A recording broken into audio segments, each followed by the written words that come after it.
7 सहेलियां। भारत का पूर्वी क्षेत्र पहाड़ों पर बसा है और वहां रेल की सुविधाएं नहीं है। इसीलिए वह क्षेत्र शेष भारत के लिए दूर का क्षेत्र लगता है। पूर्व में असम बड़ा प्रदेश है और नागालैंड, मिजोरम जैसे छोटे राज्य भी हैं।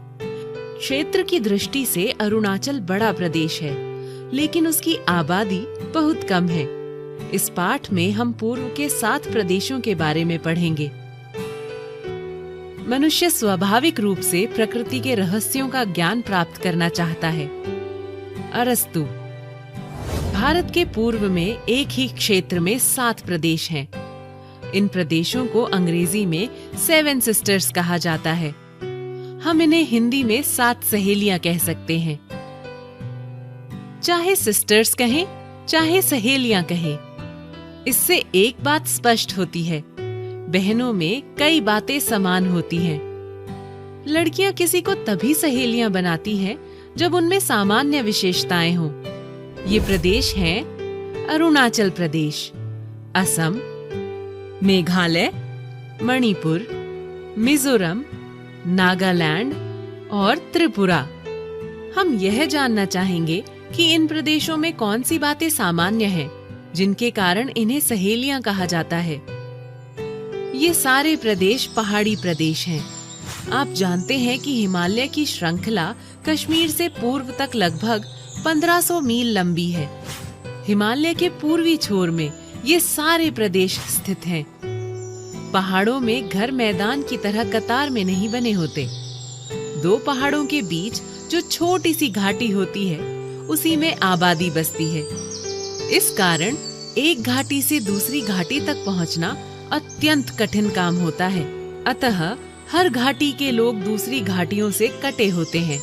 इस दूरी के कारण उनकी भाषा, उनकी पोशाक, उनका रहन सहन सब विशिष्ट हो जाता है। इस बात को हम अरुणाचल में विशेष रूप से देखते हैं। इस प्रदेश में मोनापा, आदि, अपातानी, नोक्टे, वांचो आदि कई जनजातियां हैं। इन सब जनजातियों की संस्कृति बहुत विशिष्ट है।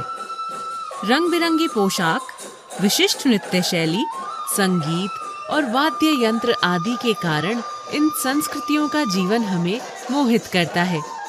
अरुणाचल प्रदेश की आबादी क्षेत्र के हिसाब से बहुत कम है। एक घाटी से दूसरी घाटी की दूरी के कारण हर घाटी की अपनी एक अलग भाषा विकसित हो गई है। आप जानते हैं कि तमिल या बंगला जैसी भाषाएं बोलने वालों की संख्या करोड़ों में है।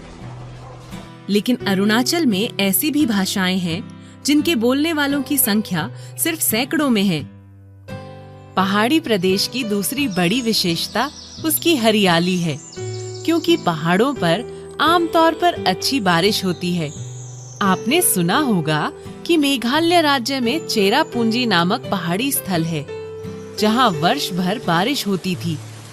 यह भी कहा जाता था कि चेरापूंजी में संसार में सबसे अधिक बारिश होती थी। आज संसार में हर जगह मौसम में परिवर्तन के लक्षण दिखाई दे रहे हैं। इस कारण अब चेरापूंजी में भी बारिश कम होने लगी है। फिर भी इन सारे प्रदेशों में भारत के अन्य स्थानों के मुकाबले ज्यादा बारिश होती है। अधिक वर्षा के कारण पहाड़ों पर वन का विकास हो जाता है। इन वनों में फिर वन्य जीवन का भी विकास होता है। असम राज्य में काजीरंगा नामक क्षेत्र में बड़ी संख्या में गैंडे पाए जाते हैं। क्या आप बता सकते हैं कि भारत में गैंडे और कहां-कहां पाए जाते हैं? असम भारत में अकेला प्रदेश है जहां गैंडे हैं। पहाड़ी प्रदेशों की बारिश के कारण यहाँ ऊंचे ऊंचे वृक्ष होते हैं। वृक्षों के कारण सारे पहाड़ी प्रदेशों में लकड़ी का काफी प्रयोग होता है। जैसे ही आप बस या टैक्सी से इन प्रदेशों के अंदर प्रवेश करेंगे, आप सड़क के दोनों ओर लकड़ी के बने छोटे और सुंदर मकान देख सकते हैं।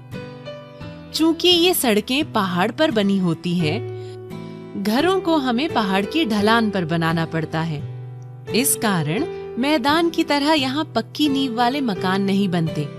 बल्कि छोटे लकड़ी के घर लकड़ी के खम्भों पर बने होते हैं। आगे के खम्भे छोटे और पीछे के खम्भे बड़े। कई घर पूरी लकड़ी के बने होते हैं, क्योंकि लकड़ी के खम्भे ईंट, गारे के मकान का बोझ नहीं उठा सकते। जंगल की लकड़ी इन प्रदेशों के व्यापार का भी एक साधन है और संस्कृति का भी एक अंग है। कई प्रदेशों से लकड़ी दूसरी जगहों में जाती है। यह इनकी आमदनी का एक स्रोत है। लकड़ी, जिसमें हम बांस को भी शामिल कर सकते हैं, यहाँ की संस्कृति का मूल आधार है। कई प्रदेशों में लकड़ी या बांस की बनी हस्तकला की सुंदर कलाकृतियां मिलती हैं। बांस की बनी टोकरियां, बजाने के ड्रम आदि लोगों की आमदनी के स्रोत हैं।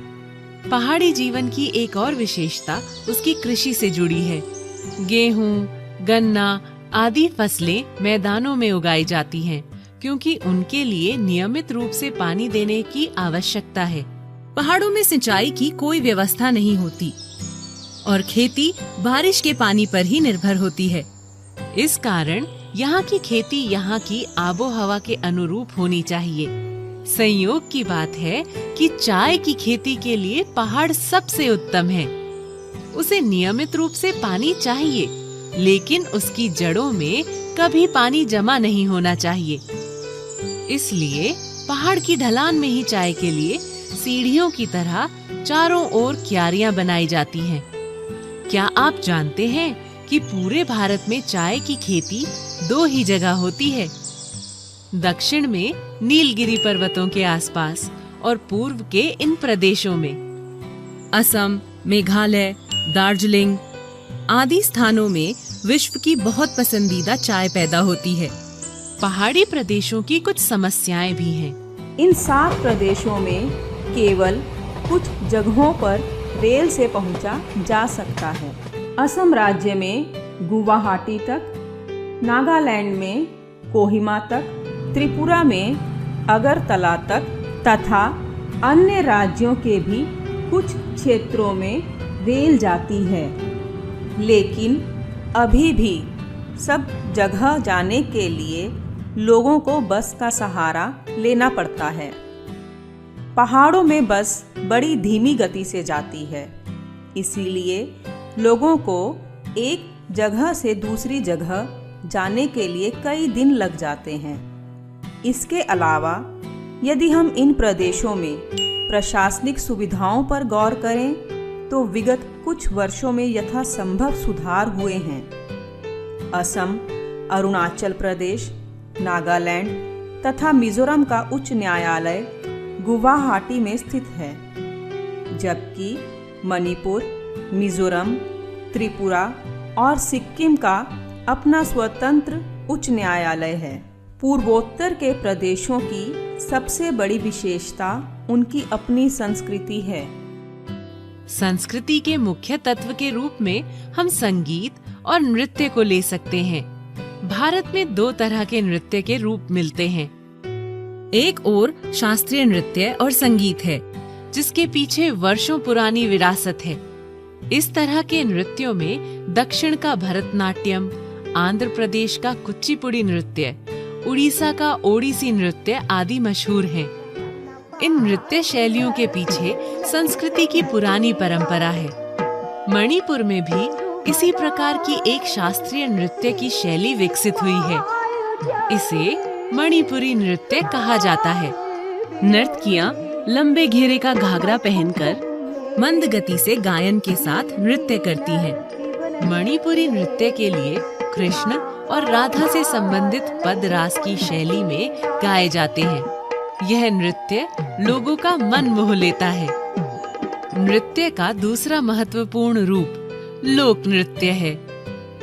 इसी संदर्भ में पूर्व के विविध क्षेत्रों के नृत्य आकर्षण के विषय हैं। असम राज्य में सबसे बड़ा त्योहार बिहू है। बिहू शब्द संस्कृत के विषु शब्द से निकला है, जो संवत्सर के वर्ष का अर्थ देता है। असम राज्य में सूर्य की गति पर आधारित नया वर्ष हर साल अप्रैल 14 या 15 को प्रारंभ होता है। इस अवसर पर पूरे असम में रंगोली बिहू का त्योहार मनाया जाता है। यह त्योहार लगभग 1 महीने तक चलता है, जिसमें स्त्री पुरुष लोक धुन के साथ मस्ती में झूमते हुए नाचते हैं। असम में फसल काटने के अवसर पर 2 और बिहू के त्योहार मनाए जाते हैं।